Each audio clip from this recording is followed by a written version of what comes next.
Leadership sans bullshit. Depuis aussi longtemps qu'il se souvienne, il a toujours aimé partager. Ici, vous trouverez des astuces et des conseils ou des interviews pour avoir plus d'impact et devenir irrésistible. David Oigniou d'Azua Conseil. Bienvenue sur le podcast qui vous aide à incarner votre leadership.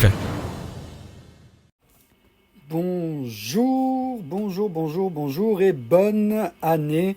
Bonne année, oui, parce que c'est le premier épisode de Leadership sans bullshit de 2025. Bienvenue dans ce nouvel épisode.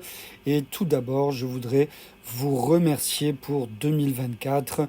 Vous remercier tous les auditeurs pour leur fidélité, pour leur écoute. 512 écoutes sur l'année 2024, c'est génial, ça me met un petit pincement au cœur. On est arrivé à un peu plus de 30 podcasts et c'est vraiment quelque chose qui me touche énormément. Et je voudrais également vous remercier pour vos retours.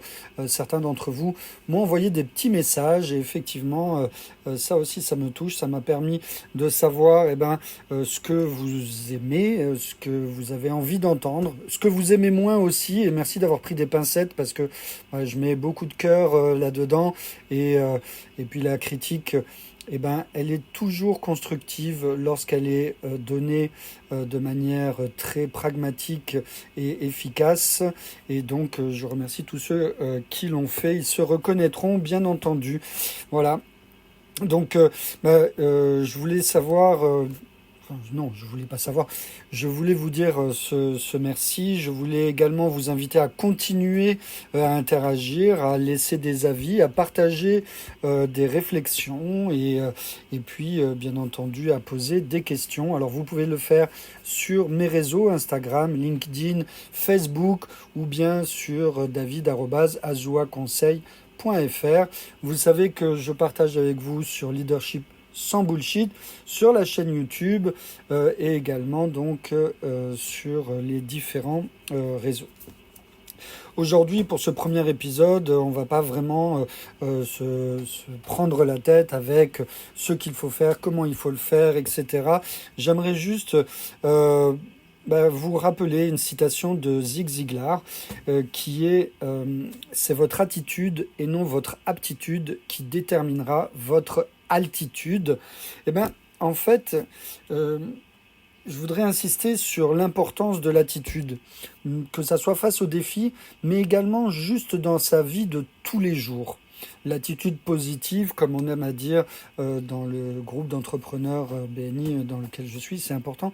Mais pour tous les entrepreneurs, les managers, les leaders, la bonne attitude est celle qui distingue ceux qui réussissent des autres.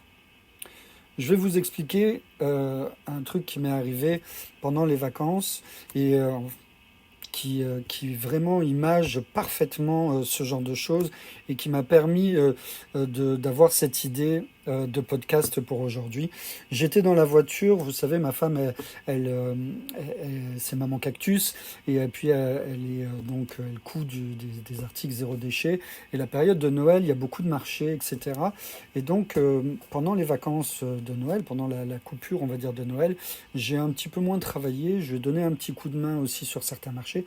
Mais je voudrais vous parler d'un jour un petit peu particulier où j'ai été la remplacer pour qu'elle puisse déjeuner, et j'étais avec notre plus jeune fille. On était dans la voiture, on écoutait de la musique, mais rien de particulier, on parlait pas, on allait en direction donc du stand de maman. Et en fait, on était dans les embouteillages en écoutant de la musique, tout simplement. Et en fait, au bout d'un moment, j'ai baissé le son, j'ai appelé ma fille et je lui ai montré le monsieur qui était dans la voiture juste devant nous. Et ce monsieur-là, vous ne pouvez pas me voir, mais en fait, on voyait ses épaules bouger de gauche à droite, ses mains monter et descendre, et sa tête dodeliner. On n'entendait pas sa musique, on ne savait pas ce qu'il écoutait exactement, et on ne savait pas qu'est-ce qui se passait. Mais en fait, il était en train de danser sur son siège. Et le fait qu'il danse sur son siège, le fait qu'on le remarque, j'ai regardé ma fille, on a souri, on a remis la musique un petit peu plus fort et on s'est mis nous aussi à danser. Et ça, c'est une attitude positive. Lui, sans le savoir, en fait, son attitude positive a été communicative et elle est venue à nous. Et alors, Pourquoi est-ce que je vous dis ça?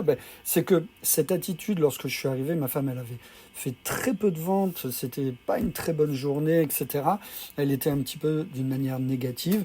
Nous, on est arrivés, on était avec nos chapeaux de Noël, et puis on lui a remis un petit peu de baume au cœur, et on a permis que elle puisse haut les cœurs, on va dire, qu'elle puisse se recharger un petit peu en énergie auprès de nous, ce qui peut-être n'aurait pas pu arriver si on ne s'était pas rechargé en énergie dans la voiture et grâce à ce monsieur. Et en fait, ça m'a fait réfléchir parce qu'on a trouvé un peu morose ce Noël, les différents marchés, etc. Et en particulier lorsqu'on était dans la galerie marchande. Mais par rapport aux années précédentes, il y avait peu de personnes avec les chapeaux de Noël.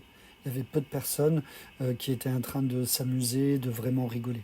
Et ça, c'est l'attitude qu'ont les personnes. Et on est tous, attention, on est tous potentiellement coupables et responsables plutôt de cette attitude et la morosité qu'il y a eu autour de ça.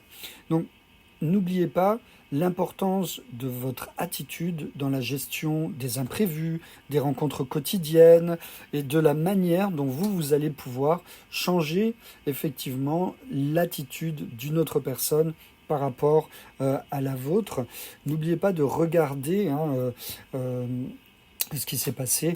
Les clés de la réussite sont souvent déjà en vous. La fin d'une année, le début d'une année, de l'année suivante, c'est le moment parfait pour s'arrêter, pour réfléchir. L'introspection est essentielle. Pourquoi? Parce que les personnes qui réussissent sont les personnes qui ne se cherchent pas d'excuses et qui transforment les difficultés en nouveautés, en apprentissage. Et posez-vous, pourquoi pas, des questions. Qu'est-ce que j'ai appris en 2024 ? Quels sont les succès que je voudrais célébrer? Quels défis dois-je affronter différemment? N'hésitez pas à écrire les réponses dans le texte ou à me les envoyer directement. Je ne vais pas remercier les personnes qui m'ont envoyé des messages parce qu'ils les ont envoyés en privé, donc voilà, mais ils se reconnaîtront. Je vous encourage tous à le faire, s'il vous plaît, ça me permet de m'améliorer. Je vous propose des sessions de mentoring, je vous propose des consultations, des discussions stratégiques. N'hésitez pas à passer à l'action dès ce mois de janvier pour bien démarrer l'année. Ce n'est pas ce que vous savez ou les ressources que vous possédez qui vous définissent, c'est votre attitude face aux défis. Je vous souhaite une bonne année, pleine d'apprentissage, de défis relevés, de succès. Je vous donne rendez-vous pour le prochain épisode et puis pour tous les prochains ici dans Leadership sans bullshit. Et je vais vous inviter à réfléchir à ce petit texte que j'ai écrit. La vie est une succession de défis et d'opportunités. Et donc, ce qui fera la différence en 2025, ce n'est pas d'éviter les problèmes, mais la manière dont vous choisirez de les transformer en apprentissage. Réfléchissez, prenez un instant. Quelles sont vos réussites? Quels sont vos défis? Engagez-vous à avancer avec intention. Cette année, rappelez-vous, chaque petit pas compte. Je vous souhaite une année remplie de clarté, de croissance et de succès, de la santé bien entendu, et on se retrouve très vite pour continuer à avancer ensemble, ici dans Leadership sans bullshit. Merci et à très bientôt. C'était David Oignoux d'Azua Conseil. Laissez une note, ça fait toujours plaisir, et retrouvez-le sur les réseaux sociaux. À bientôt.